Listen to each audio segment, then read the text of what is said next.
Italy தேனீப்பெட்டி பத்தி இனிமேல் video upload பண்ண முடியுமா அப்படிங்கிறது எனக்கு தெரியல. எனக்கு தெரிஞ்ச அளவு 90% வந்து ஃபெயிலியர் தான். இது வந்து இந்திய தேனீப்பெட்டிங்க. அதுக்கப்புறம் இப்ப பார்க்கக்கூடியது இத்தாலி தேனீப்பெட்டி. இதுக்கு முன்னாடி போன வருஷமே வந்து பார்த்தீங்கன்னா, ஒரு தேனீப்பெட்டி வாங்கி வச்சிருந்தேன். அதுவும் வீணாக்கிட்டு, இதுவும் 1 வருஷத்துக்கு மேல ஆகப்போது. இதுவே பெரிய அளவு டெவலப் இல்ல. நாளுக்கு நாள் ஸ்ட்ரென்த் வந்து ரொம்ப குறைஞ்சுக்கிட்டே இருக்கு. இதுக்கு முன்னாடி பார்க்கும்போது பார்த்தீங்கன்னா, நல்ல ஸ்ட்ரென்த்தா இருந்து, இப்போ வந்து ஸ்ட்ரென்த் ரொம்ப குறைஞ்சுட்டுங்க.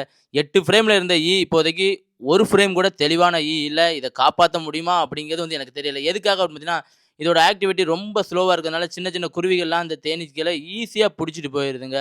அதுக்கப்புறம் பார்த்தீங்கன்னா, கொஞ்சம் கூட வெயில இது வந்து தாக்கு பிடிச்சுக்கிட மாட்டுக்கு. இந்த ஒரே ஒரு ஃப்ரேம்ல மட்டும் கொஞ்சம் ஈச்சி இருக்குது. இத எப்படி காப்பாத்த போறோம் அப்படிங்கிறது தெரியல. இத்தாலி தேனீ பெட்டி இந்த பெட்டி ரூ. 12,000க்கு நான் வாங்கியிருந்தேன். இதோட 2 பெட்டி ஃபெயிலியர் ஆக தான் போகுது. இருந்தாலும் பார்த்தீங்கன்னா, இதுல வந்து ராணி தேனீ இன்னும் இருக்குது. அந்த ஒரே ஒரு நம்பிக்கை இருக்கு. அந்த நம்பிக்கைய வச்சு காப்பாத்த முடியுமா? இல்ல டெவலப் பண்ணா கண்டிப்பா அடுத்த வீடியோல அப்லோட் பண்றேன் பாருங்க.